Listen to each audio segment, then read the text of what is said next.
제 목소리가 괜찮으신가요? 네.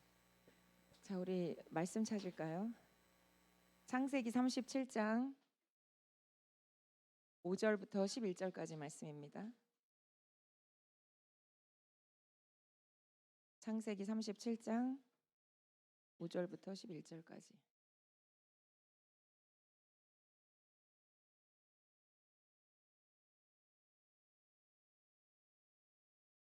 다 찾으셨나요?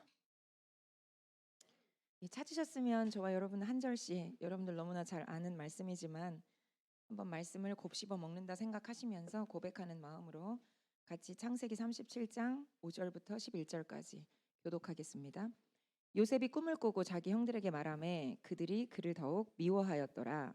요셉이 그들에게 이르되 청하건대 내가 꾼 꿈을 들으시오. 우리가 밭에서 곡식단을 묶더니 내 단은 일어서고 당신들의 단은 내 단을 둘러서서 절하더이다.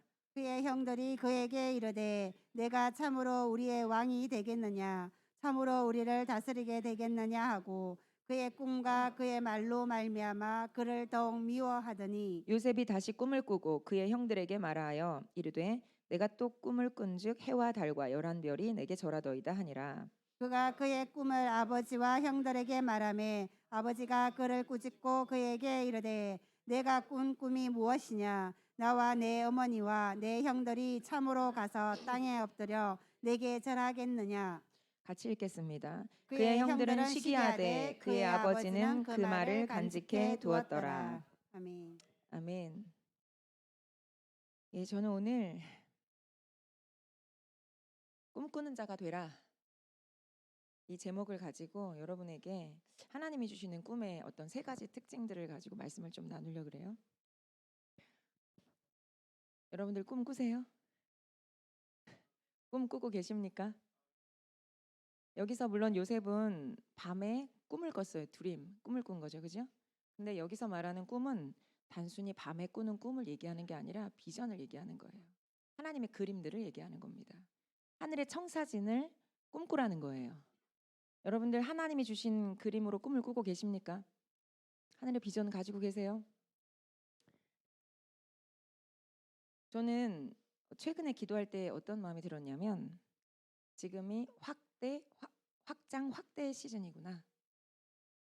그리고 주님이 이렇게 말씀하시는 것 같았어요. 시편 81편 10절에 나는 너를 애굽 땅에서 인도하여낸 여호와 내 하나님이니 내 입을 크게 열라 내가 채우리라.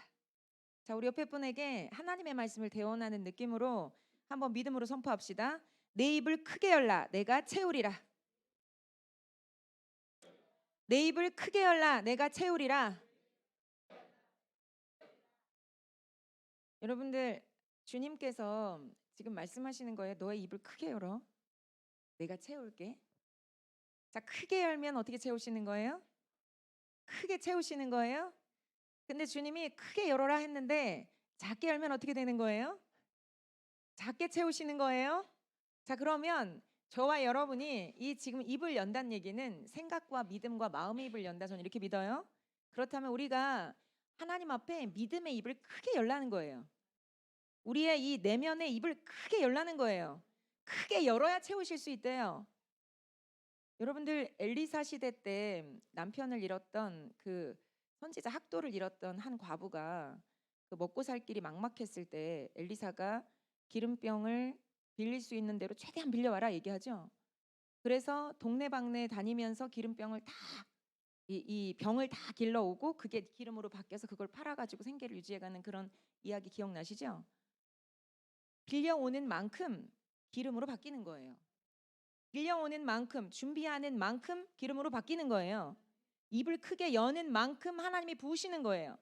그렇다면 저와 여러분이 입을 크게 연다는 얘기는 믿음의 사이즈를 크게 연다는 얘기인데 저와 여러분의 믿음의 확장이 있는 만큼 하나님이 부으신다는 얘기예요. 여러분 복음서를 읽다 보면 예수님이 굉장히 대표적으로 병 고치러 온 사람들 그들을 향해서 했던 말씀들이 있어요. 뭔지 아세요?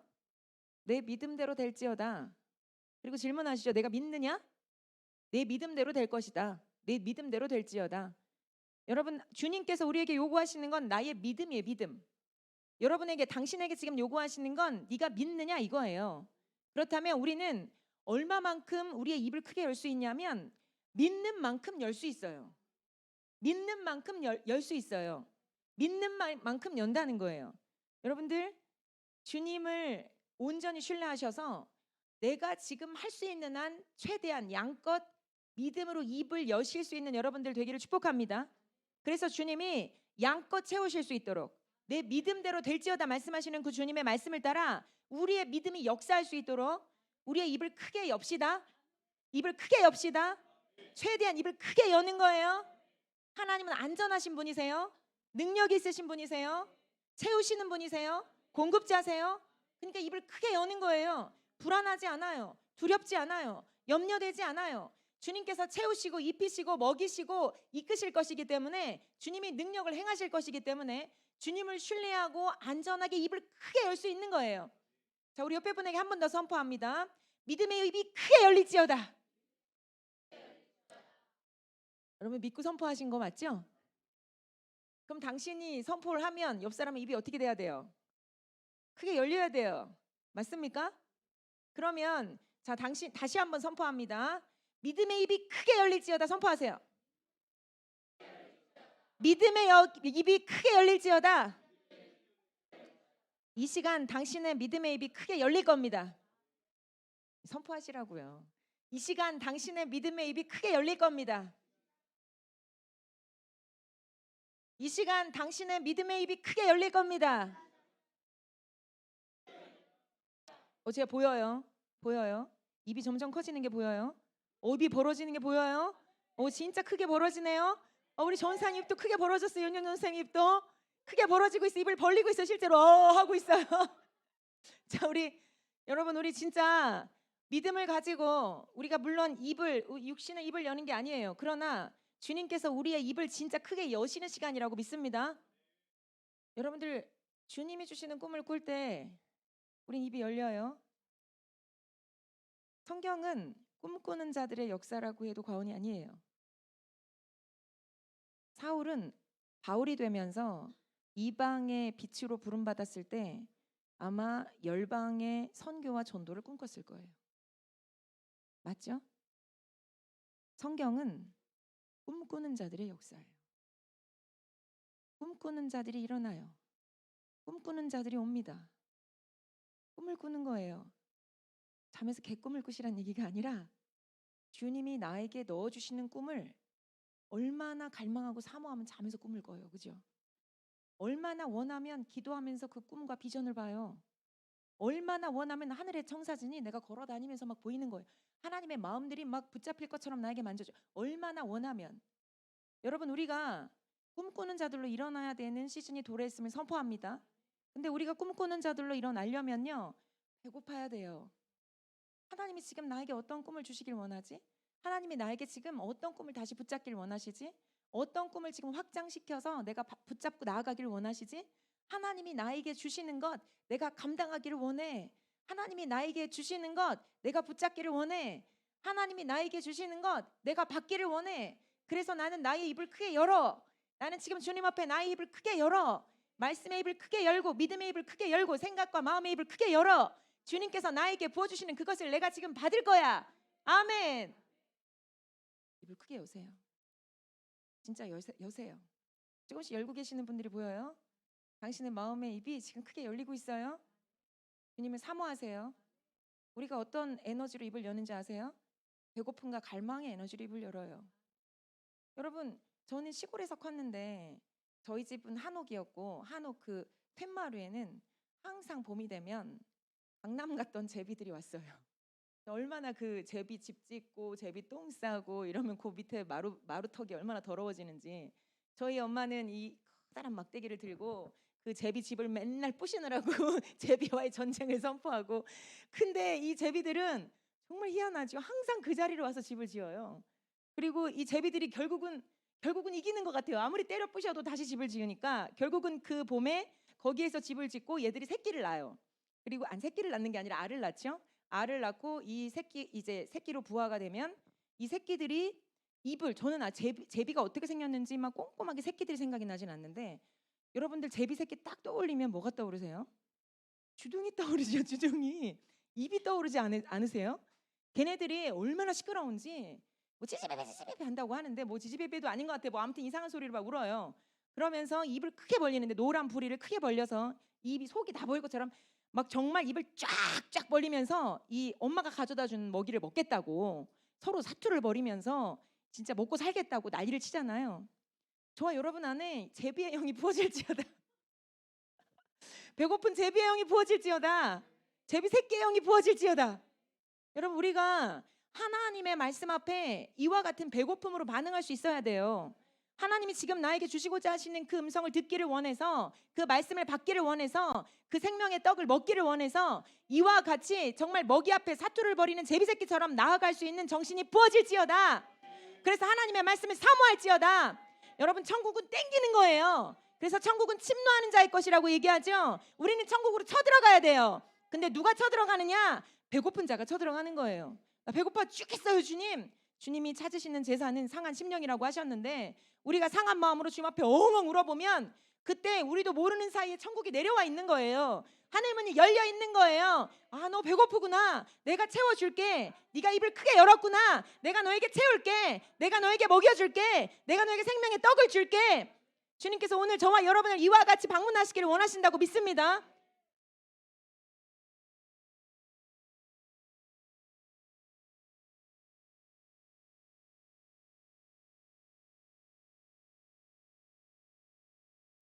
여러분 혹시 아휴 내가 뭘 할 수 있겠어. 아휴 나 같은 게 뭘 할 수 있겠어. 이런 생각을 하시는 분들이 있으시다면 혹은 이런 생각에 동의하고 있으신 분들이 있으시다면 회개하세요. 이건 겸손한 생각이 아니에요. 나 같은 게 뭘 할 수 있겠어. 이건 믿음 없는 생각이고요. 불신의 생각이에요. 나 같은 건 뭘 할 수 없는데 나 같은 것 안에 사시는 예수님은 뭘 하실 수 있어요. 나 같은 건 뭘 해낼 수 없을 것 같은데 나 같은 것 안에 사시는 예수님은 무언가를 해내실 수 있어요. 그렇다면 당신이 뭘 할 수 있는 게 아니라 주님께서 뭘 하실 거예요. 내가 뭘 할 수 있는 게 아니라 내 안에 사시는 주님께서 뭘 해내실 거예요. 이게 우리의 믿음이에요. 나 같은 게 뭘 할 수 있겠어? 아니, 당신 안에 사시는 주님이 무언가를 하실 수 있다고요. 근데 당신이 주님을 봐야 돼요. 당신이 주님을 믿어드려야 돼요. 당신이 입을 크게 열고 주님이 채우실 것들을 기대하고 믿어야 돼요. 소망을 가지고 주님을 봐야 돼요. 그러면 주님께서 뭔가를 하실 거예요. 오늘 요셉 이야기를 통해서 여러분들 꿈꾸는 자로 다 일어나십시오. 여러분 꿈꾸는 자 한번 생각해 보세요. 꿈, 비전, 하늘의 청사진을 가지고 있어. 내 안에 하늘의 꿈, 소망, 소원, 막 비전이 막 있어요. 막 여기에 막 가득 차 있어. 여러분들 그런 꿈을 꾸는 사람의 모습을 한번 상상해 보세요. 어떤 모습일 것 같으세요? 에이씨, 이런 모습일까요? 이런 모습일까요? 꿈꾸는 자가 어떤 모습일 것 같으세요? 꿈꾸는 자, 하늘의 비전을 꿈꾸는 자 어떤 모습일까요? 이런 모습일까요? 어떤 모습일 것 같으세요? 뭐 이런 모습 아닐까요? 뭔가를 기대하는 거예요. 뭐 이런 모습 아닐까요? 뭔가를 기다리는 거예요. 뭔가를 기대하는 거예요. 어떤 소망이 이루어질 것들을 가슴 깊이 꿈꾸고 있는 거예요. 지금 여러분들 제가 왕왕 지쳐 보이시는 분들이 보여요. 눈이 막 내려가시는 분들이 보이는데 당신 안에 이 꿈이 살아나는 시간이 될 걸 선포합니다. 주님을 향한 기대감과 소망이 일어나는 시간이 될 것을 선포합니다. 주님이 주시는 꿈을 다시 잡는 시간이 될 것을 선포합니다. 뿐만 아니라 이 꿈의 확장이 일어나는 시간이 될 것을 선포합니다. 여러분 요셉은 실제로 꿈을 꿨는데 이 드림이 그냥 드림이 아니라 비전이었어요. 하나님이 넣어주신 꿈이었어요. 이 꿈을 꾸고 요셉은 신나 가지고 가서 가족들에게 말해요. 그렇죠? 볕단 11개가 형제들이죠. 나에게 저라는 꿈을 꿨어. 내 볕단에. 그리고 해와 달과 11개의 별. 이제는 더 보태가지고 엄마 아빠까지 다 들어가는 거예요. 해와 달과 11개의 별이 나에게 저라는 꿈을 꿨어요. 라고 가서 얘기하는 거예요. 자, 이게 지금 하나님이 주신 상징적이고 비유적인 하늘의 그림이에요. 요셉을 하나님께서 이렇게 높일 계획을 하늘의 청사진과 비전을 가지고 있다는 걸 요셉의 꿈을 통해서 한번 넣어주신 거예요. 그리고 요셉은 아마도 이걸 믿었던 것 같아요. 믿었어요. 믿었던 거예요. 당신에게도 하나님이 꿈을 주실 수 있어요. 근데 당신이 해야 될 일은 뭐냐? 믿어야 돼요. 얼토당토 않고 말도 안 되는 형들이 동생한테 저라는 거 말 안 되죠? 엄마 아빠와 형들이 동생한테 저라는 거 말 안 되죠? 말 안 돼요. 근데 요셉은 이걸 믿었던 것 같아요. 그리고 믿고 미움 더 많이 받고 형들에게 배신당하고 구덩이에 빠지고 팔려가고 놀라운 하나님의 연단의 끝에 다시 요셉은 정말 이 꿈을 이루는 그 애굽의 2인자, 애굽의 바로 밑에 있는 그 어떤 총리 자리까지 세워지는 거예요. 13년 뒤에. 자, 꿈은 이루어져요. 꿈을 믿으면 이루어져요. 내가 뭘 할 수 있겠어? 당신은 못해요. 근데 당신 안에 계시는 주님은 하세요. 당신이 주님을 보고 당신이 주님을 믿으면 당신 안에 계신 주님이 하세요. 자, 옆에 분에게 한번 선포합니다. 꿈은 이루어집니다. 꿈은 이루어집니다. 주님 주신 꿈을 꾸면 이루어집니다. 제가 이 꿈에 대해서 오늘 나누기를 원하는데 꿈의 3가지 특징을 좀 나눌 거예요. 여러분들 이 꿈의 특징을 잘 들으시면서 나에게 주신 꿈을 다시 찾으세요. 그리고 나에게 주신 꿈을 다시 발견하세요. 그리고 내가 찾은 그 꿈을 붙잡으시고 믿음으로 확장시키세요. 구체화시키세요. 여러분들에게 그런 도전을 드리는 밤이 될 것을 선포합니다. 하나님이 주시는 꿈, 요셉이 꿨던 꿈의 특징은요. 이 비전은요. 첫 번째 어디서부터 와야 되냐면 하나님으로부터 와야 돼요.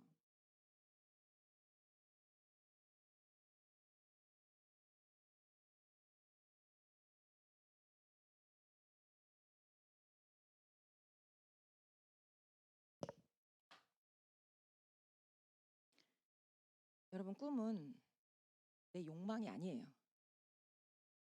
꿈은 나의 어떤 육체적인 정욕을 채우기 위한 야망이 아니에요. 성공하고 유명해지고 이름을 높이고 돈 많이 벌고 떵떵거리고 살고 좋은 차 타고 좋은 집에 이런 게 꿈이 아니에요. 이런 건 하나님이 주신 꿈이 아니에요. 이건 때로 하나님의 주권을 따라 은혜로 더불어서 주어질 수는 있지만 사람에 따라서 그러나 이게 내가 꾸어야 할 꿈의 모습이 아니에요. 여러분 하나님이 넣어주신 꿈 비전으로서 가치가 있는 꿈 여러분들 찾으시고 이 꿈을 붙잡으시는 그런 시간 될 것을 선포합니다. 여러분 꿈을 우리가 물론 요셉처럼 밤에 꿈을 꿀 수도 있고 아니면 기도하다가 하늘의 비전 청사진을 볼 수도 있고 아니면 하나님의 성경을 읽다가 성경 말씀을 통해서 내 안에 뭔가 확 하나님이 넣어주시는 레마의 말씀으로 어떤 꿈을 살 수도 있어요. 근데 꿈이요 그냥 스멀스멀 소원처럼 일어날 수 있어요. 그냥 내 안에 세밀한 어떤 마음의 소원, 소망처럼 일어날 수도 있어요. 자, 우리 말씀 한번 찾아볼게요. 빌립보서 2장 13절.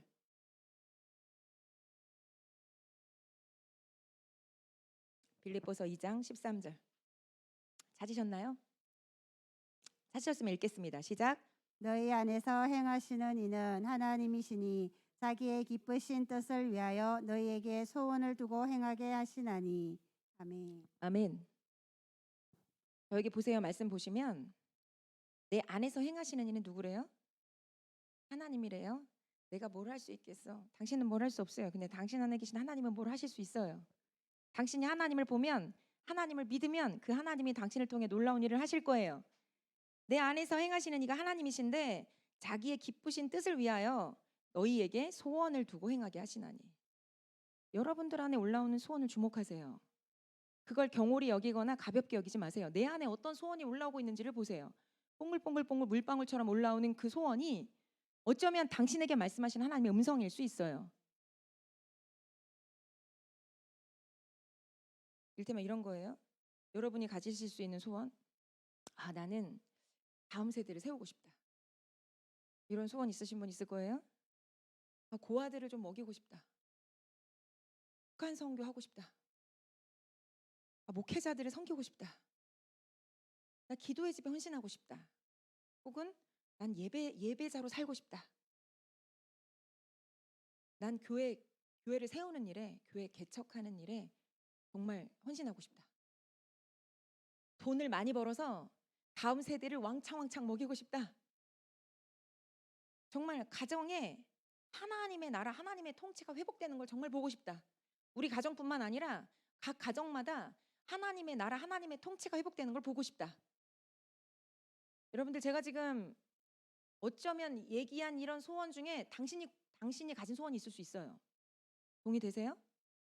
내가 가진 소원이, 나는 뭐 어떤 요셉처럼 꿈을 꾼 것도 아니고 하늘의 비전을 본 것도 아니고 뭐 말씀으로 레마로 뭔가를 확 받은 것도 아닐 수 있지만, 근데 내 안에 어떤 소원이 물방울처럼 뽀글뽀글 올라와서 펑 터지고 하는 어떤 감동 같은, 생각 같은 세미한 어떤 소원과 소망들이 당신 안에 있을 수 있어요. 우리 막내 아들이 13살인데 제 전화번호에다가 이제 어떻게 저장을 했냐면 귀염둥이 주하 목사 이렇게 저장을 했어요. 이게 한 2, 3년 된 거예요. 왜냐하면 한 3, 4년 전부터 우리 주하가 자기 계속 목사가 되겠다고, 아빠 교회를 이어받아서 내가 주님의 교회를 목회하겠다고 계속 얘기를 했기 때문에 그 한 9살 때 얘가 그 얘기를 했던 것 같아요. 그래서 우리는 별로 물려줄 생각이 그때 없었지만 얘가 그렇게 얘기를 했기 때문에 그래, 그냥 귀엽기도 하고 뭐 하나님이 주신 뭔가가 있을 수도 있겠다 싶어서 이제 그렇게 해라 그렇게 얘기를 했어요. 8살 9살 때 이런 얘기를 하는 거예요. 엄마 아빠, 나는요 우리 주님의 교회를, 그 당시 주님의 교회예요. 주님의 교회를 저기 있는 편의점처럼 여기도 세우고 서울에도 세우고 다른 데도 세우고 여러 군데 세울 거예요 하더라고요. 저 그때 목사님의 강릉 비전이 선포되기 훨씬 전이에요. 근데 교회 어떤 개척의 비전을 제가 말해버리는 거예요. 물론 우리 지금 주하 목사님은 주하 목사님이라고 하시면 안 돼요. 되게 싫어하세요. 그러니까 지금 이제 사춘기에 돌입하면서 어떤 하나님과의 개인적인 관계를 통해서 새롭게 좀 이렇게 비전과 꿈을 찾으셔야 될 때가 오신 것 같아요. 그러니까 여러분들 너무 목사님이라고 부르지 말아주세요. 근데 어찌됐든 간에 뭔가 어렸을 때 8살 9살 때부터 하나님이 뭔가 넣어주신 어떤 영역의 소원과 꿈을 가지고 말하기 시작하고 행동하기 시작하는 그런 느낌을 사실은 받았어요. 그리고 나서 수년 뒤에 저희 목사님이 최근에 올해죠, 강릉 비전을 선포하시면서 이제 우리가 교회 개척의 비전, 목사님이 지난 주일날 뭐 강릉 비전 선포해서 강릉 개척하고 또 한 군데를 개척하고 뭐 얘기하셨는데 저는 좀 달라요, 생각이. 하나님께서 한 사람만 세우시면 그 사람이 교회잖아요. 리더만 준비되면 저는 여러분들을 통해서 수십 수백 개의 교회를 개척할 수 있다고 믿어요. 꿈을 크게 가지십시오, 목사님. 입을 크게 열라. 내가 채우리라. 저는 북한이 열리면 북한에도 이 교회가 세워져야 된다고 믿고요. 하나님께서 뭔가 하시고자 하시는 그 일들을 놀랍게 이루어 가실 거라고 믿습니다. 내가 뭘 할 수 있겠어? 당신은 뭘 할 수 없어요. 근데 당신 안에 계신 주님은 뭔가 하실 수 있어요. 나는 뭘 할 수 없어요. 근데 내 안에 계신 주님은 뭘 할 수 있어요. 내가 꿈을 꾸기 시작하면, 하나님이 넣어주신 그 꿈을 내가 붙잡고 믿고 소원하고 기도하기 시작하면, 순종하기 시작하면 하나님은 나를 통해서 놀라운 꿈을 꾸게 하시고 이루어 가실 수 있어요. 그게 성경의 인물들의 역사고 성경의 스토리들이에요. 이게 요셉의 스토리예요. 그렇다면 내 안에 이렇게 스멀스멀 올라오는 소원이, 세밀한 소원이, 이게 하나님이 주신 꿈인지 아니면 내 욕구인지, 이거 어떻게 분별하나? 제가 여러분들에게 팁으로 그냥 3가지 정도 분별하는 방법을 좀 알려드릴게요. 첫 번째는요, 이게 하늘의 비전인지 야망인지 분별하는 첫 번째 방법은 동기와 중심을 바르게 하는 거예요.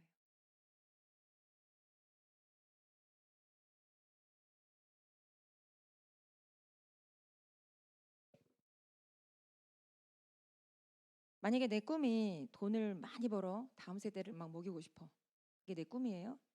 근데 돈을 많이 벌면 나도 편안한 생활을 할 수는 있겠죠. 근데 내 중심과 동기를 기도하면서 하나님의 어떤 말씀 앞에 성령의 조명하신 가운데 조명해 볼 필요가 있어요. 혹시 내가 성공하고 싶은가? 부자가 되고 싶은가? 내 안에 이런 어떤 거룩한 게 아니라 돈 많이 벌어서 떵떵거리고 살고 싶은 동기와 중심은 없나? 이것들을 돌아보는 거예요. 근데 이건 평상시에는 없어요. 목사님, 제가 설마 그런 돈을 많이 벌어서 뭐 제 배 하나 불리고 뭐 우리 잘 먹고 잘 사는 게 저의 그 유치한 꿈이겠어요? 말도 안 돼요. 이렇게 얘기하실 수도 있어요. 근데 하나님 앞에 기도의 깊은 자리로 들어가면 내 안에 사리사욕과 내 욕심들이 있을 수 있어요. 여러분들 이런 것들을 주님 앞에 하나님의 말씀의 칼로 다 베어내실 수 있길 축복해요. 내 안에 성공하고자 하는 욕망, 부자가 되고자 하는 욕망, 뭔가 출세하고자 하는 욕망, 뭔가를 안정적인 어떤 것들을 취하고자 하는 세상적인 욕망, 여러분들 주님의 말씀 앞에 동기와 중심을 바르게 하시고 다 베어내실 수 있길 축복합니다. 그게 되면 두 번째는 어떤 식으로 분별하냐면 충분히 기도하는 시간을 갖는 거예요. 내가 돈을 많이 벌어서 다음 세대 먹이고 싶었는데 내 안에 뭔가 이 성공하고자 하는 욕구가 내 안에 있었네. 그래서 이걸 회개하는 거죠. 그걸 회개하고 났는데 이 꿈이 사라졌어. 그럼 그 사람 게 아니에요? 근데 그걸 회개하고 났는데도 그 꿈이 여전히 남아있어. 그러면 하나님이 지금 그 사람에게 넣어주신 소원일 가능성이 있어요. 꿈일 가능성이 있어요. 그러면 이걸 가지고 여러분이 이게 하나님으로부터 온 비전인지를 점검하시려면 좀 깊이 있게 며칠을 두고 기도하는 시간을 가지실 수 있게 부탁드려요. 그래서 주님, 이 꿈이 하늘의 비전인지 내가 알기를 원합니다. 나에게 넣어주신 주님이 꾸게 하신 그 꿈인지 알기를 원합니다. 그렇게 해서 계속 기도하기 시작하시면 하나님의 비전, 하늘의 비전은요, 기도하면 할수록 선명하게 여기 딱 새겨져요. 근데 하나님으로부터 온 게 아니면 생각도 잘 안 나고 기도하면 할수록 사라져요. 그러니까 하나님이 당신에게 넣어주신 그 꿈이 하나님으로부터 온 건지 아닌지 분별하는 방법은 중심과 동기를 바르게 하고 하나님께 기도하면서 계속 들어가다 보면 그 꿈에 대한 소원과 열망이 더 커지기 시작하는 거예요. 그리고 여기서도 뭔가 석연치 않다. 나는 좀 더 확신이 필요하다. 그러신 분들은 뭐 말씀의 사인을 구하셔도 좋고 기도하면서 하나님 나를 다음 세대를 먹이는 그런 사업가를 한번 부르신 게 맞습니까? 그렇다면 나에게 그 말씀의 확증을 주십시오라고 기도하셔서 그 말씀을 확증으로 붙잡으셔도 좋아요. 그리고 더 나아가서 이제 교회 중보자들, 믿을 만한 중보자들에게 한 두어 분에게 부탁을 하셔서 내가 이런 어떤 이게 비전, 꿈이 하늘의 비전인지 아닌지 분별해 주십시오. 이렇게 기도 부탁을 해서 기도를 부탁해보고 중보를 받아보시는 것도 좋아요. 그래서 컨펌이 되면 하나님이 날 이렇게 부르셨구나. 이게 하나님이 나에게 주신 꿈이구나. 이게 나의 비전이구나. 그럼 이걸 가지고 여러분의 이 신비에 새기셔서 그 꿈을 가지고 기도하시면서 목적을 이루기 위해서 달려가시면 되는 거예요. 자, 우리 옆에 분에게 한번 선포합시다. 하나님이 주신 꿈을 꿉시다. 야망을 버리고 하나님의 꿈을 꿉시다.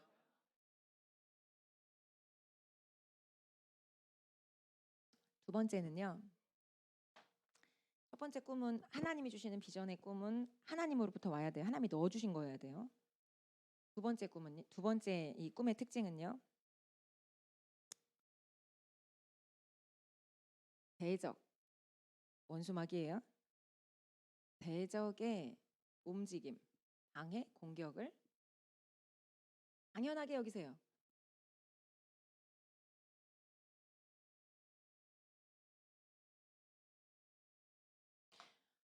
뭐야, 하나님이 주신 거라며. 하나님이 주신 비전이고 약속인데 뭐 이렇게 어려워? 왜 이렇게 안 돼? 왜 이렇게 방해가 많아? 좀 정말 때려치던가. 하나님이 주신 게 아닌 게 아니야? 아닌 게 아니야가 아니에요.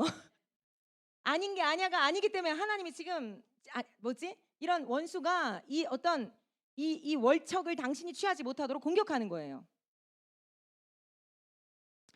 여러분, 하나님이 주신 비전은요, 쉽게 말하면 청사진이지만 하나님이 말씀하신 거기 때문에 하나님의 살아있는 말씀과 같아요. 약속의 그림인데 말씀이에요. 근데 여러분 생각해 보세요. 내가 말씀을 믿을 때 말씀이 살아서 역사하죠. 내가 병고침에 대한 말씀을 믿으면 실제로 내 몸에 병고침이 일어나요. 그죠? 내가 하나님이 채우실 것, 부요를 채우실 것, 재정을 채우실 걸 믿으면 실제로 재정적인 역사가 일어나요. 말씀은 믿을 때 살아서 역사하기 시작해요. 마찬가지로 하나님이 주신 꿈을 믿을 때 하나님이 주신 꿈이 살아서 역사하기 시작해요. 다시 말씀드릴게요. 말씀이 살아서 역사하는 것처럼 믿는 자에게 하나님이 주신 하늘의 비전도 믿으면 살아서 역사하기 시작합니다.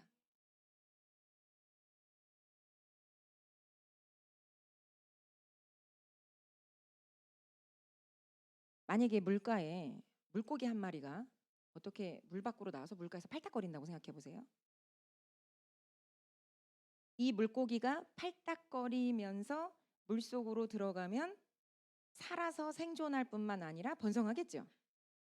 근데 만약에 이 물고기가 팔딱거리는 걸 갈매기가 본다면 아싸 하면서 부리로 콱 찍어서 들고 가겠죠. 하나님의 꿈도 이와 같다는 거예요. 하나님의 꿈도 내가 이 꿈이 자라갈 수 있도록 적합한 환경을 순종과 기도로 만들어 가면 그럼 이 물속에서 이 물고기가 잘 자라가서 번성하고 생존할 뿐만 아니라 번성해 가는 일들이 일어나지만 혹시라도 이것이 대적에게 걸려들어서 어떤 적합한 환경 가운데 보호를 받지 못하면 대적의 밥이 돼서 이걸 물고 갈 수 있다는 얘기예요. 우리 마태복음 13장으로 한번 가볼게요.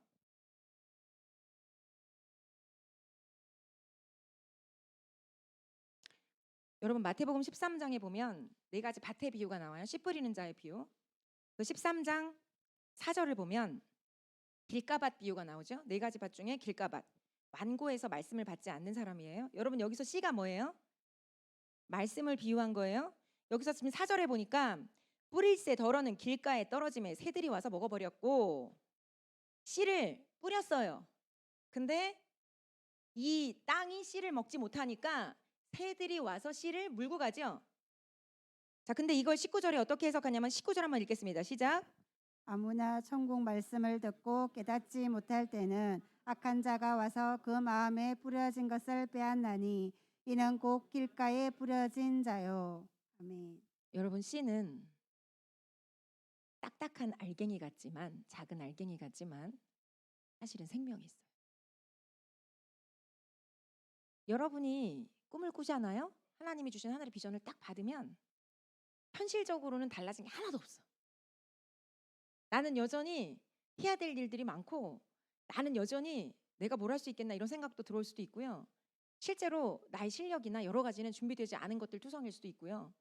적합하지 않은 어떤 이 내 모습들이 굉장히 많이 그냥 보일 수 있어요. 근데 꿈을 꾸는 자와 꿈을 꾸지 않는 자는 완전 달라요. 내 안에 꿈이 있느냐와 꿈이 없느냐는 완전 달라요. 왜냐하면 꿈은 씨앗과도 같은 생명이기 때문에 말씀과도 같은 생명이기 때문에 내 안에 꿈이 심겨지면 말씀이 심겨지면 여러분들 땅에 씨앗을 뿌리면 당장 씨앗이 싹을 틔우고 막 자라가는 건 아니에요. 근데 적합한 환경이 만들어지면 이 씨앗은 반드시 발아에서 싹을 틔우고 자라가서 열매를 맺어요. 그렇다면 당신의 마음이라는 이 밭에 하나님이 말씀과 생명이라는 하늘의 비전과 청사진을 넣어주셨는데 내가 이걸 정말 믿으면 반드시 때가 되면 고개를 내밀고 이게 현실적으로 일어나는 일들이 일어나는 거예요. 근데 믿지 않으면 어떤 일이 벌어지는 거예요? 이게 길가밭이에요. 믿지 않으면 하나님이 비전을 분명히 선포했어요. 그 사람에게. 꿈을 통해서 혹은 기도 시간에 말씀을 통해서 그 사람에게 비전을 확 던져주셨어요. 근데 이 사람이 길가밭같이 반응하잖아요. 믿지 않잖아요. 그럼 어떤 일이 벌어지느냐? 새가 와서 먹어버리는 거예요. 대적이 와서 취해가는 거예요. 빼앗아가는 거예요. 여러분 만약에 당신이 꿈꾸는 게 진짜 하늘의 비전이 맞으면 이게 하나님이 약속하시고 말씀하신 꿈이 맞다면 그건 생명이에요. 그래서 이걸 노리는 대적이 움직이는 건 당연해요. 이건 이상한 게 아니에요. 당연한 거예요. 우리 창세기 37장으로 다시 가볼게요. 창세기 37장 19절 20절 찾으셨으면 창세기 37장 19절 20절 함께 읽겠습니다. 시작. 서로 이르되 꿈꾸는 자가 오는도다. 자 그를 죽여 한 구덩이에 던지고 우리가 말하기를 악한 짐승이 그를 잡아먹었다 하자.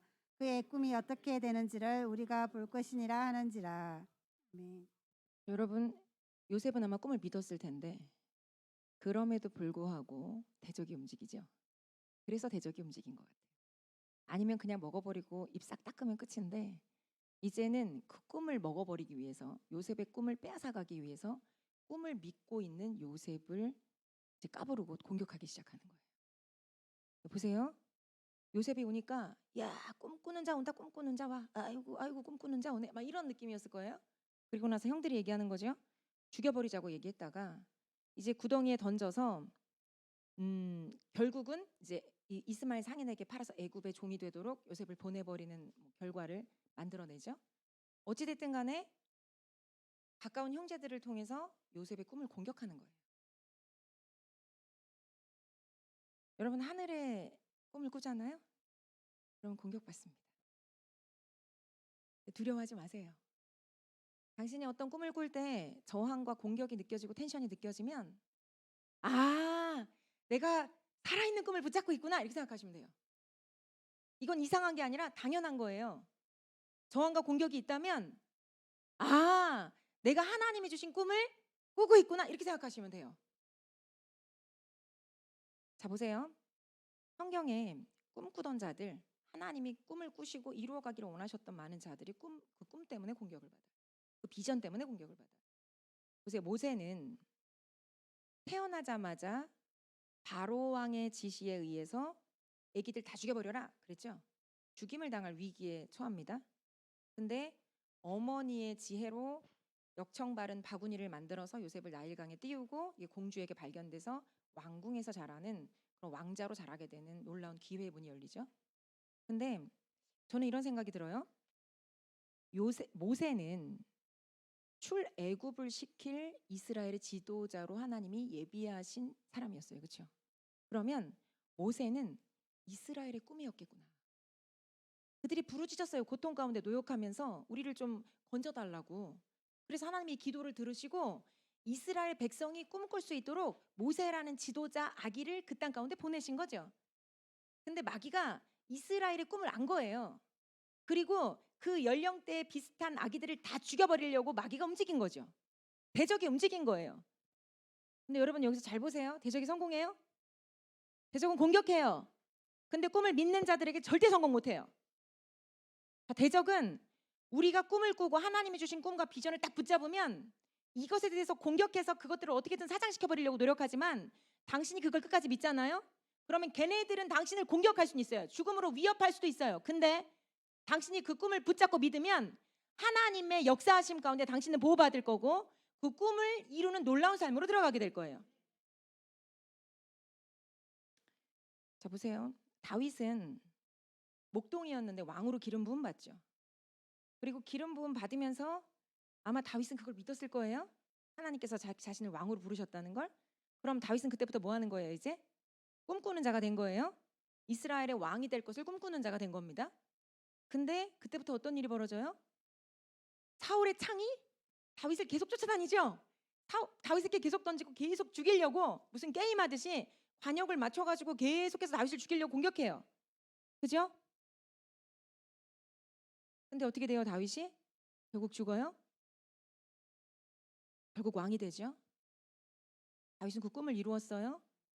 그리고 하나님도 다윗을 통한 꿈을 이루신 거예요. 자, 요셉은 꿈을 꿨어요. 그렇죠? 오늘 읽은 본문에 나오는 주인공 요셉은 꿈을 꾸고 형들에 의해서 죽임 당할 위기의 순간, 구덩이에 빠지는 순간을 만나죠. 그리고 실제로 애굽의 종으로 팔려가죠. 그래서 어떻게 돼요? 요셉은 종이 돼서 신세 한탄하면서 인생 막장으로 가나요? 아니에요.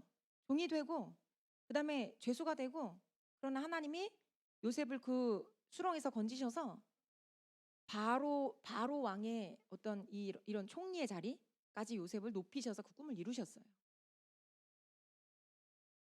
여러분, 꿈은 내가 하나님이 주신 꿈과 비전을 딱 붙잡는 순간, 믿는 순간 영계에서 하나님도 기대감으로 믿음으로 날 보시지만 마귀는 어떻게든 이것들을 내가 이루지 못하게 하려고 움직이기 시작해요. 그러니까 당신이 뭔가 하나님이 말씀하셨고 약속하신 뭔가를 가고 있는데 왜 이렇게 저항이 있어? 왜 이렇게 텐션이 있어? 왜 이렇게 어려워? 이런 상황이 왔을 때 포기하시면 안 돼요. 그때는 오히려 그 저항감을 가지고 하나님으로부터 온 비전임을 더 확신하셔야 돼요. 그것들이 함부로 건드리진 않아요. 그러나 분명한 건 내가 하나님이 주신 그 비전과 꿈을 정말 가지고 있을 때는 그 사람을 죽이려고 해요. 영적으로 죽이려고 하든 실제로 죽이려고 하든 그 꿈이 이루어지지 못하게 하려고 계속해서 그 사람을 죽이려고 그래요. 그래서 삼척이 우리 최 목사님을 죽이려고 했잖아요. 근데 살았잖아요. 아멘, 할렐루야죠. 살았어요. 하나님이 이루시는 거예요. 일하시는 거예요. 꿈이 있기 때문에 이 땅은 저희에게 주신 가나안 땅이에요. 하나님의 비전의 땅이라고요. 그렇기 때문에 삼척이 들고 일어나는 거예요. 엄청나게 공격하는 거죠. 근데 하나님은 꿈을 주시는 분이시고 그 꿈을 이루어 가시는 분이세요. 내가 무엇을 할 수 있겠나? 당신은 뭘 할 수 없어요. 근데 당신 안에 계신 하나님은 무언가를 하실 거예요. 나는 무언가를 못해요. 근데 내 안에 계신 하나님은 무언가를 행하시는 분이세요. 그러니까 여러분, 꿈을 꾸실 때, 이 비전을 붙잡으실 때 그 비전을 꿈으로 붙잡고 꾸기 시작할 때부터 오는 저항감들로 인하여 놀라지 마세요. 그리고 감당한 근력을 키우세요. 어떤 회복에 대한 약속이든 어떤 성취에 대한 약속이든 어떤 비전에 대한 약속이든 하나님이 당신에게 주신 것들을 성취하는 데 있어서 그게 정말 하나님으로부터 온 거라면 원수, 대적, 마귀도 같이 움직인다는 걸 아셔야 돼요. 그리고 당신이 하셔야 될 건 뭐냐? 더 주님을 믿는 거예요. 더 주님께 기도하는 거예요. 더 주님께 순종하는 거예요. 그리고 주님이 이 꿈을, 이 비전을 이루어 가실 걸 선포하고 믿는 거예요. 우리 옆에 분에게 선포합시다. 대적이 움직일 때 당황하지 맙시다. 대적이 움직일 때 당황하지 맙시다.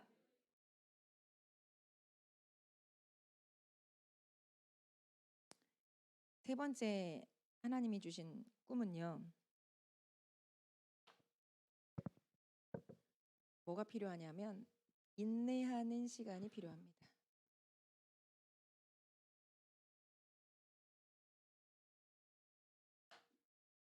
제가 아까 말씀드렸죠. 꿈은 말씀과 같고 생명과 같고 그리고 씨앗과 같다고 말씀드렸어요. 그렇죠? 기억나세요? 그래서 씨앗은 싹 트는 데 시간이 필요하죠. 마찬가지로 내 안에 하나님이 주신 비전의 꿈이 딱 들어와 있어도 이 꿈이 금방 현실화되는 게 아니에요. 싹 트는 데 시간이 필요해요. 발화하는 시간이 필요해요. 그래서 이 꿈이 발화해서 일어날 때까지, 싹 틀 때까지 내 안에는 인내하는 믿음의 싸움의 여정이 필요합니다. 씨앗은요, 싹 트기 전까지는 생명이 없는 죽은 알갱이처럼 보여요. 맞죠, 여러분?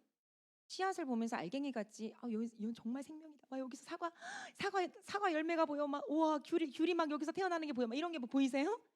안 보이시잖아요, 씨앗을 보면서. 근데 씨앗은 그냥 죽은 알갱이 같아요. 아무것도 얘는 뭐 열매를 맺을 수도 없을 것 같아. 근데 막상 씨앗을 심어서 적합한 환경 가운데 이것이 싹이 나고 자라서 나무가 되고 열매를 맺는 걸 보면 얘가 사과나무였구나. 얘가 배나무였구나. 얘가 이렇게 놀라운 열매를 맺을 수 있는 나무였구나. 이걸 깨닫게 되는 거예요. 여러분, 꿈은 씨앗과 같아요. 근데 분명히 생명이 있어요. 근데 꿈도 태어나기 전까지는 죽은 알갱이처럼 보여요. 당신이 지금 어떤 꿈을 꾸든 당신이 꾸는 그 꿈은 사실은 살아있어요. 살아있어요. 하늘의 비전이고 청사진이기 때문에 살아있어요. 근데 당신 안에 살아있는 거예요. 근데 그냥 볼 때는 변화도 없는 것 같고 별 볼 일 없는 것 같아요.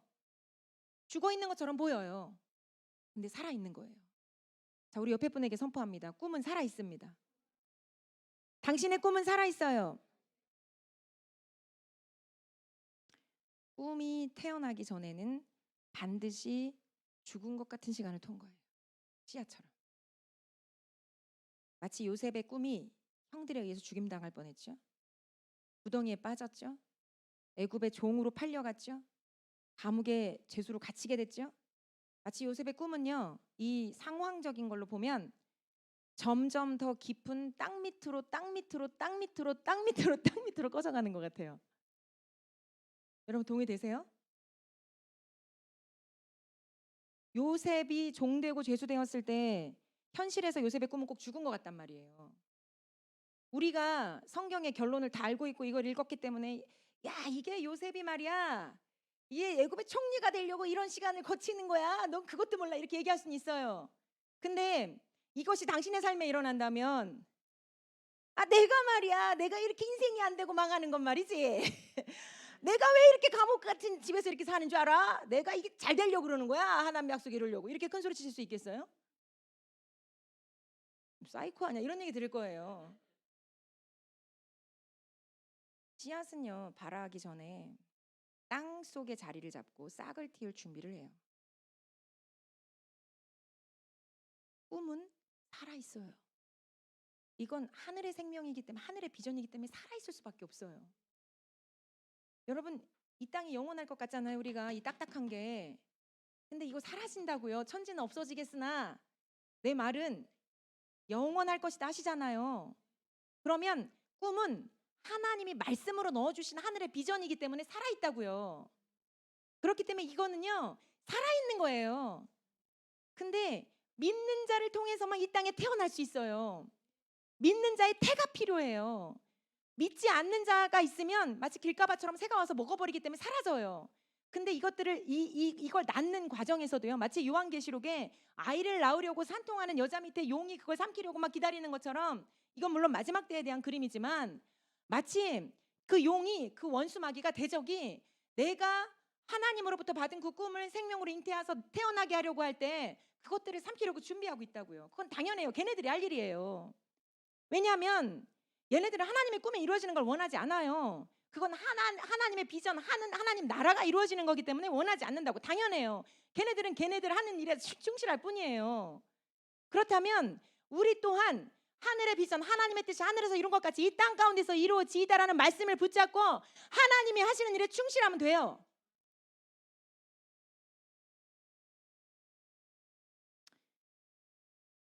나의 꿈이 꼭 죽은 것 같은 시간들을 통과할 때가 있어요.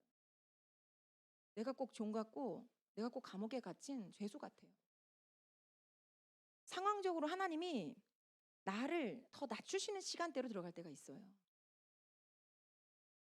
여러분들, 하나님이 나를 이렇게 툭툭 치면서 야, 낮아져, 마음 낮춰, 이러면 어떻게 해야 될까요, 여러분? 내가 말이야 어떤 사람인데 나한테 그딴 말을 해? 막 이렇게 하실 거예요? 그러면 이제 와가지고 팍 치실 수도 있어요. 머리 숙여! 이렇게 자존심 부리시면 안 돼요. 저도 주님을 계속 따라가다 보니까 주님이 저를 낮추시는 순간이 있는 걸 알겠어요. 이제 주님을 계속 경험하다가 보니까 눈치가 빨라져가지고 주님이 한 대 뭔가 툭 때리시는 것 같으면 아멘! 하고 이렇게 낮은 법으로 엎드리는 거예요. 말씀해 주십시오. 뭘 말씀하십니까? 듣겠습니다.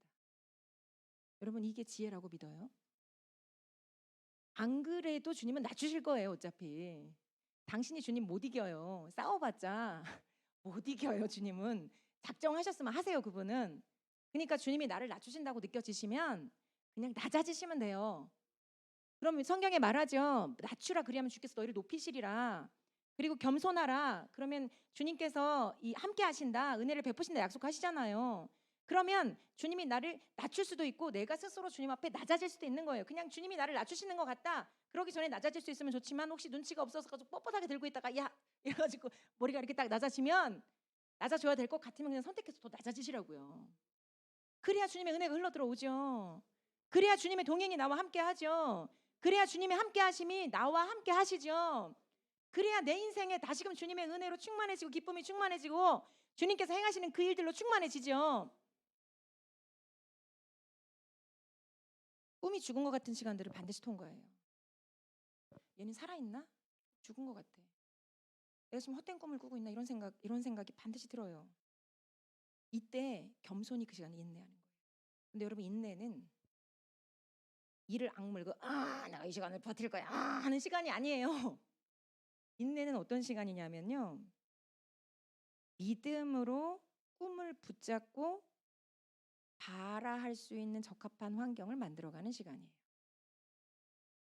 여러분, 그 씨앗이 싹이 틀 때, 발아할 때 필요한 4가지 조건, 학교 다닐 때 배웠던 것 같아요. 잘 기억은 안 나지만 물, 온도, 산소, 햇빛 이런 거 배웠던 것 같아요. 그렇죠? 적당한 물과 적당한 온도와 적당한 산소와 적당한 빛이 있어야 이 싹이 발아하기 시작한다. 크기 시작하고 나오기 시작한다. 이런 거 배웠던 것 같아요. 그렇죠? 근데 이게 우리 안에 꿈이 자라에서 싹이 트려면 내 안에 적합하고 거룩한 환경이 만들어져요. 그래서 하나님 있잖아요. 꿈을 이루실 때 먼저 뭘 하냐면 나를 정결함으로 빚어가세요. 나를 거룩함으로 만들어가세요. 왜냐하면 정결하고 거룩해야 주님이 믿어져요. 정결하고 거룩해야 그 꿈을 붙잡고 그 꿈의 성취를 선포하고 믿고 선포할 때 그게 강하게 역사할 수 있는, 영계를 흔들고 이 땅 가운데 태어날 수 있는 그 에너지와 힘을 만들어내요. 능력을 만들어낸다고요. 그래서 우리는요, 싹이 틀 때까지, 꿈이 싹이 터서 현실 가운데 나타날 때까지 적합한 환경, 내 안에 나라는 적합한 환경을 만들어 가야 돼요. 믿음으로 나를 만들어 가야 돼요. 이게 인내하는 시간인데, 저는 이 인내하는 시간에 비전의 성취를 준비하고 기다리면서 저와 여러분이 반드시 해야 될 게 기도라고 믿습니다. 하늘의 비전, 주님 주신 그 생명의 씨앗, 꿈을 붙잡고 기도해야 돼요.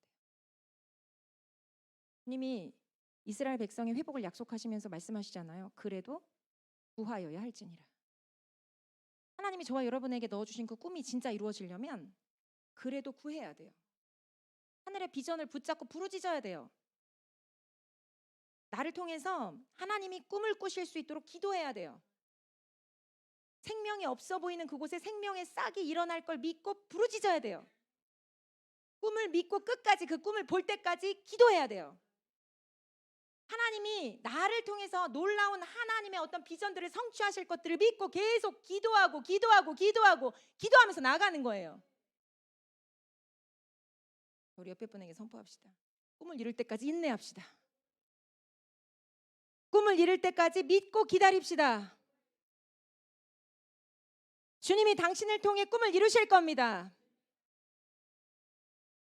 주님이 당신을 통해 꿈을 이루실 겁니다.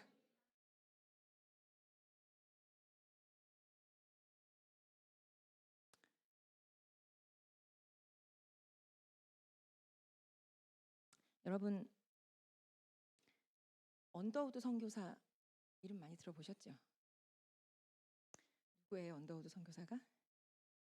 오늘날의 그 연세대학교를 세우신 분이죠. 이 땅에 1800년대 말, 1900년대 초반까지 이 땅에 오셔서 선교하시고 그리고 사역하시면서 특별히 의료 선교도 하셨는데 다음 세대 학교를 세워서 후진 양성에 힘썼던 그런 분이에요. 언더우드 선교사님이 1800년대 말에 이 땅 가운데 25세의 나이로 선교사로 헌신하셔서 오셨어요. 원래는 이분이 인도 선교를 꿈꿨었대요.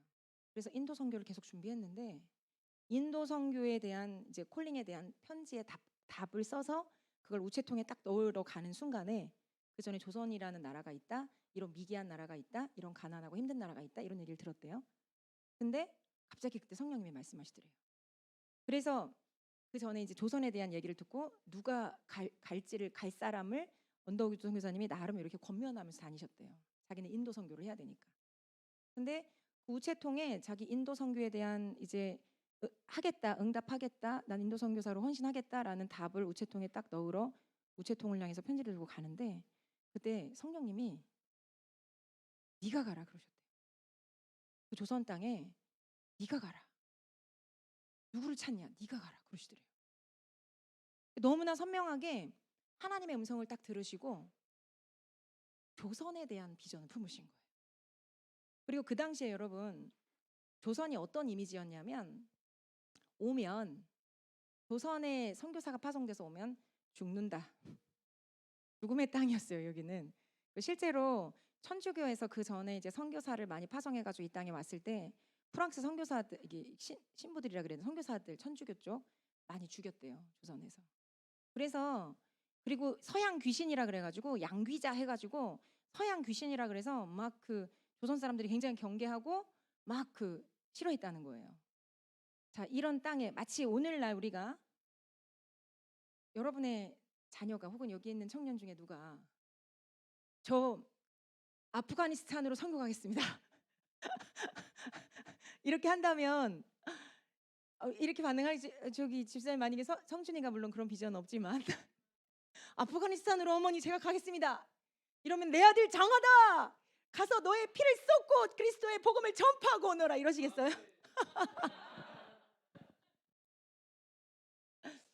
선 26살이지?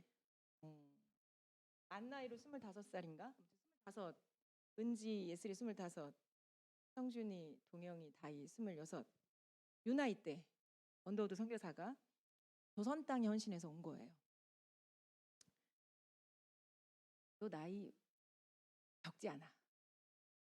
근데 아프가니스탄 같은데 만약에 간다 치면 여러분들 막 축하해주기보다 막 다시 한번 기도해보면 안 되겠냐? 정말 하나님이 너를 거기로 부르셨냐? 너 정말 원하냐? 괜찮겠냐? 뭐 이렇게 얘기하지 않으시겠어요 혹시? 근데 언더우드 선교사도 조선 땅에 헌신해서 선교사로 올 때 그랬대요. 선교부에서 거기는 아직 미개한 땅이고 선교지로 적합하지 않다. 이런 거죠. 너 가면 죽는다. 너 그런 땅에 너 선교사로 가가지고 어쩌려고 그러냐. 말렸다는 거예요. 선교부에서도. 근데 하나님의 그 음성, 그 비전의 음성이죠.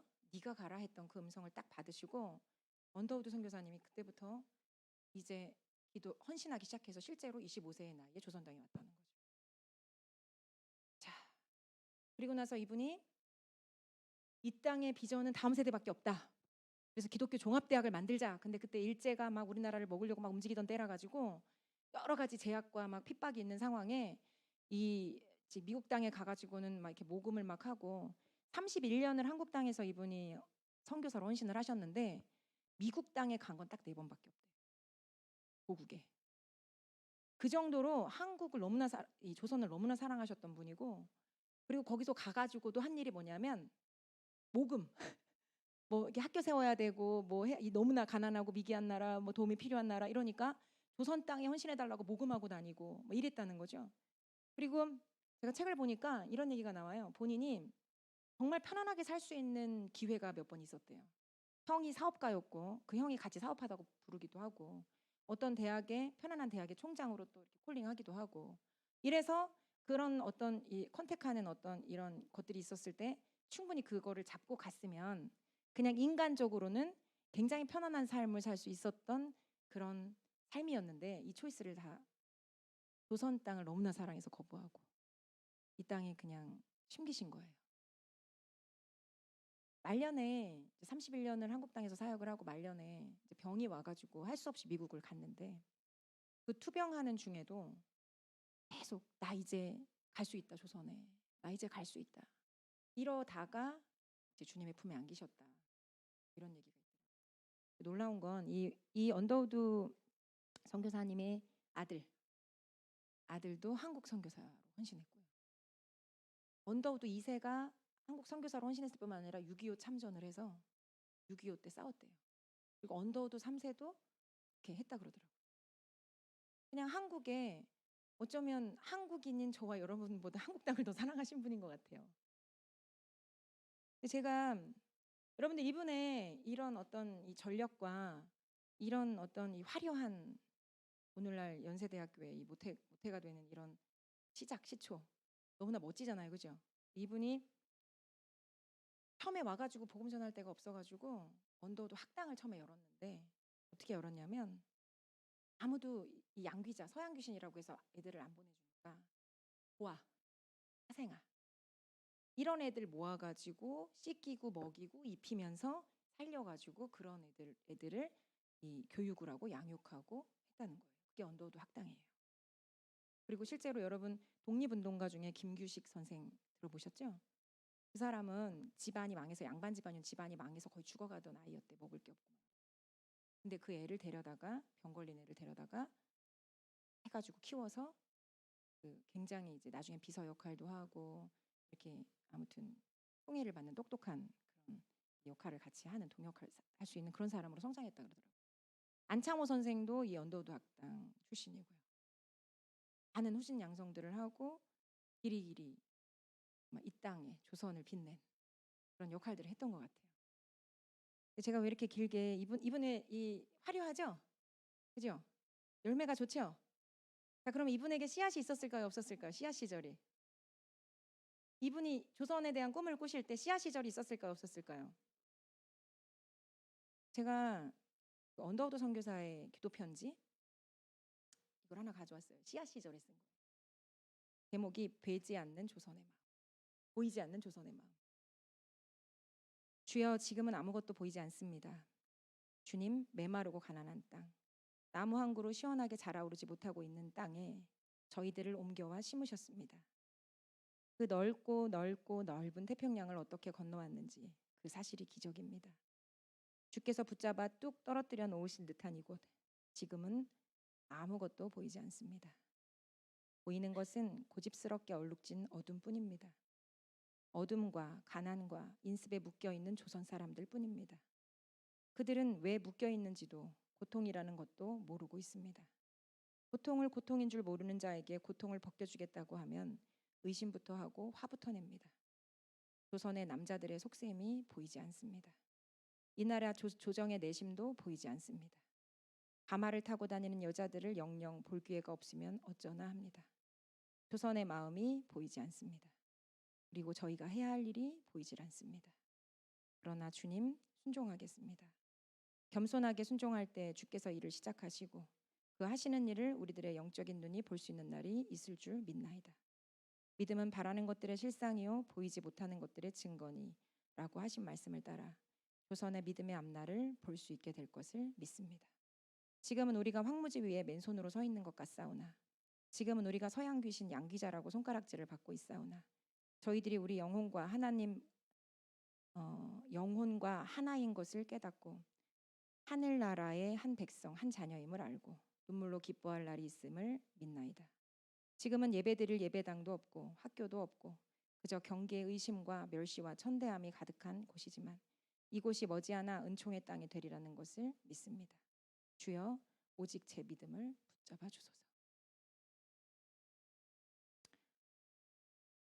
여러분, 언더우드 선교사님의 이 기도 편지를 보면서 소망이 생기지 않으세요? 조선의 마음이 보이지 않습니다. 저들의 속내가 보이지 않습니다. 영영 복음 전할 기회를 잡지 못할까 봐 가마 타고 다니는 여자들은 볼 수도 없을 것 같고 이 남정네들은 무슨 속셈을 가지고 어떻게 살아가고 있는지 알 수도 없고 서양 귀신이라고 손가락질하고 대적하는 이런 어떤 조선 땅을 보면서 아마 이분이 눈물 어린 이런 기도 편지를 쓰지 않았을까 이런 생각이 들어요.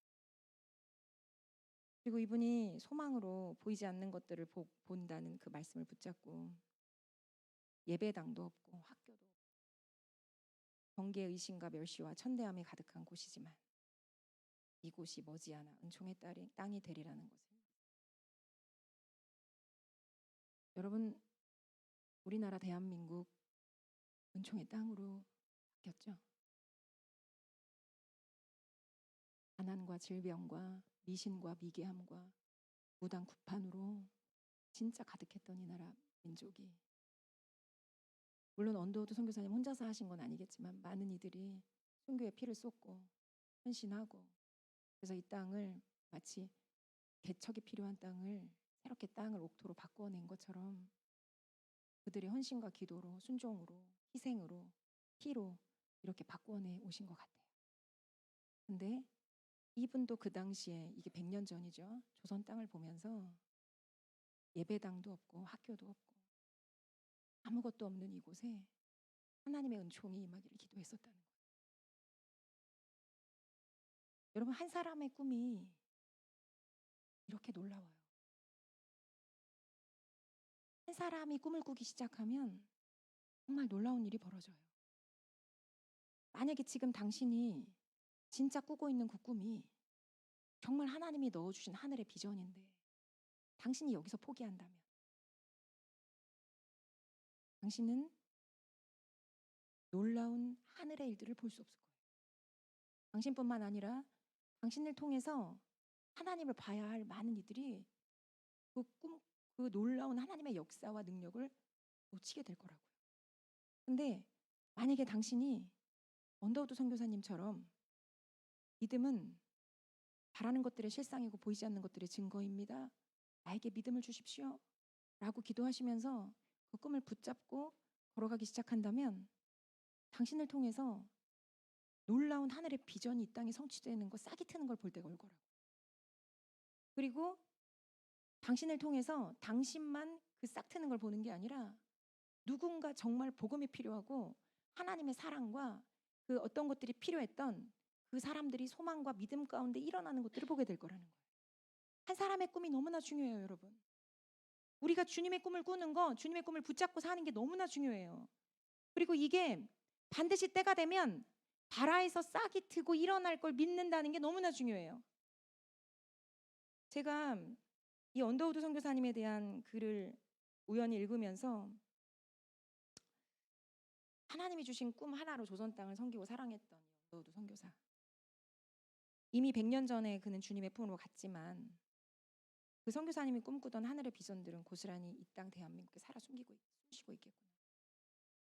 소망이 있다. 꿈꾸던 땅이다. 소망이 있다. 이런 마음이 들었어요.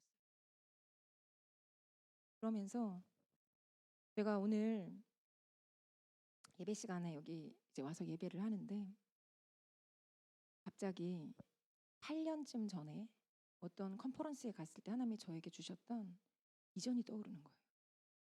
근데 놀라운 건 저는 그 비전을 별로 생각하지 않고 살았어요. 여태까지. 그냥 볼 때는 좋았는데 마치 잊어버린 것처럼 이렇게 땅에 묻어둔 것처럼 그렇게 별반 생각하지 않고 살았던 그때 분명히 하나님이 주시는 그림이구나, 하늘의 비전이구나 이거 알았거든요. 제가 그 컨퍼런스 갔을 때 어떤 비전을 봤냐면 엄청나게 큰 회전문이 보였어요. 그리고 그 회전문으로 정말 진짜 많은 이 청년들, 다음 세대들이 그 회전문을 통과해서 빠르게 막 이렇게 들어오는 그런 모습을 봤단 말이에요. 그러면서 그걸 봤을 때 와, 입이 벌어졌는데 성령님이 저한테 뭐라고 하셨냐면 이 회전문이 너야. 그리고 너를 통해서 많은 젊은이들이 나에게 나오게 될 거야. 이렇게 얘기하셨어요. 저는 비전을 본 거예요. 저를 향한 약속의 그림을 본 거죠. 그리고 와 하고 감탄했어요. 실제로. 와, 놀랍다. 이렇게. 근데 와, 감탄만 하고 이거예요. 에휴, 나 같은 게 뭘. 뭐 이러면서 생각조차 하지 않고 잊어버리고 살았던 거예요. 저는 몰랐어요. 제가 그랬는지. 근데 제게 주신 놀라운 사명 중에 하나가 다음 세대인 건 맞아요. 전 다음 세대에 대한 마음이 있고 뜨거워요. 그리고 어쩌면 제 마음의 신비에는 다음 세대 이렇게 새겨져 있는 것 같아요.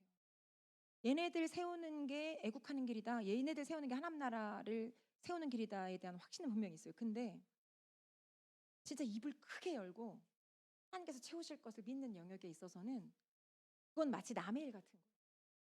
그 어떤 비전은 남의 일 같고 나는 그냥 다음 세대 이렇게 여기서 작고 아담하게 이게 이제 제가 하나님이 주신 어떤 꿈과 비전을 제안했던 한 그림이구나 이런 마음이 들었어요. 그러면서 제가 여기 앉아서 하나님이 넣어주신 그 꿈을 그 비전을 온전히 믿지 않았던 저의 어떤 불신과 이런 마음들을 회개하기 시작했어요. 언더우드 선교사는 예배당도 없었고 학교도 없었고 아무것도 없었고 도대체 복음 전할 수나 있을까 싶었던 그 판국의 조선을 땅을 밟고 이곳에 와서 자신의 젊음과 피를 이곳에 쏟았잖아요. 땀을 쏟았죠. 그리고 좀 놀랍게 그분의 어떤 그 열매들 계속 이어져서 내려오고 있는 거예요. 학교를 통해서도. 여러분 저는 어쩌면 이게 당신을 향한 하나님의 탄식 같은 콜링이 아닐까 이런 마음이 들어요. 꿈을 찾으세요. 나 같은 게 뭘? 나 같은 게 뭘? 하나님이 당신 안에 계시잖아요. 당신을 제한하는 건 하나님을 제한하는 거예요. 내가 뭘 할 수 있다고 생각하지 마시고 내 안에 계신 주님이 무언가를 하시려고 하는데 내가 이것을 제한하는 일을 해서는 안 되겠다는 정말 깨어나는 마음을 가지세요. 그리고 꿈을 꾸세요. 꿈을 꾸시고 일어나세요. 그리고 내가 지금 어떤 꿈을 꾸고 있는 영역이 있다면 그 꿈을 크게 꾸세요. 확장시키세요. 내 입을 크게 열라. 그리하면 내가 채우리라 하셨잖아요. 당신에게 주신 그 어떤 내 사명이라고 느껴지는 그 일의 영역에서 꿈을 꾸시는데 크게 꾸세요. 내가 뭘? 당신은 내가 뭘이라고 얘기할 수 있지만 당신 안에 계신 주님은 분명히 행하실 수 있는 능력과 있으신 분이에요. 우리 같이 기도합시다.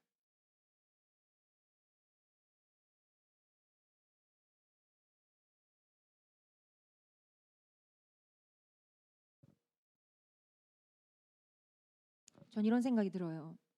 꿈이 없는 건요, 믿음이 없는 거예요.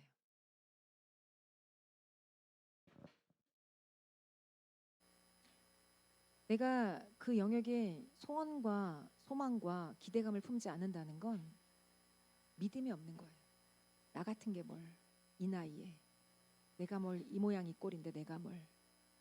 여러분들 이런 생각들, 이런 불신과 의심의 생각들, 자기 자신을 제한하는 생각들 주님 앞에 다 회개하세요. 언더우드 선교사가 꿈을 꾸지 않았다면 어쩌면 우리 역사적으로 존중받는 그런 김규식 선생이나 안창호 선생이 없었을 수 있어요. 꿈을 꾸지 않았다. 당신이 꿈을 꾸지 않는다면 하나님이 당신을 통해서 일으키기를 원하시는 위대한 역사를 써내려갈 그 사람이 못 일어날 수 있다. 근데 당신이 꿈을 꾸기 시작하면 마치 나비 효과처럼 나비 한 번 팔랑거림이 대양을 건너서 큰 토네이도를 일으킨다잖아요. 당신의 한 번의 이 몸짓이, 믿음의 몸짓이 어쩌면 큰 토네이도를 일으킬 수 있어요. 하나님 나라 안에서 큰 역사와 놀라운 어떤 위대한 하나님의 일들을 이뤄낼 수 있어요. 당신의 꿈이 그걸 하는 거예요. 여러분, 오늘 밤에 주님께서 꿈을 선포하고 꿈을 확장하라고 말씀하셨어요. 내가 뭔가 꿈을 믿고 있지 않았다면, 이미 말씀하셨는데도 불구하고 길가바처럼 그 꿈을 그냥 방치해놓고 사장시켜놨던 영역들이 있다면 저처럼 회개하시고, 혹은 이미 뭔가 받은 마음이 있음에도 불구하고 뭔가 하나님이 주신 사이즈만큼 입을 크게 벌리지 못했던, 제한시켰던 영역들이 있다면, 내가 뭘 나에게 초점을 맞춰서 불신하고 의심하고 있었던 영역들이 있다면 여러분들 이 밤 다 회개하시고 다시금 주님, 제가 언더우드 선교사님처럼 다시금 꿈을 꾸겠습니다. 하나님이 주신 하늘의 비전들을 잡겠습니다. 하나님의 뜻이 하늘에서 이룬 것 같이 이 땅 가운데서 이루어지도록 하나님 나를 사용하여 주십시오. 요셉처럼 꿈꾸는 자로 나를 일으켜 주십시오. 대적마귀가 오는 사자같이 이 꿈을 삼키기 위해서 나를 집중 공격한다고 할지라도 내가 주님을 믿는 그 믿음을 저버리지 않게 하시고 하나님이 주신 꿈들을 꾸는 것들을 멈추지 않게 하십시오. 우리 같이 주여 한번 외치고 나아가겠습니다.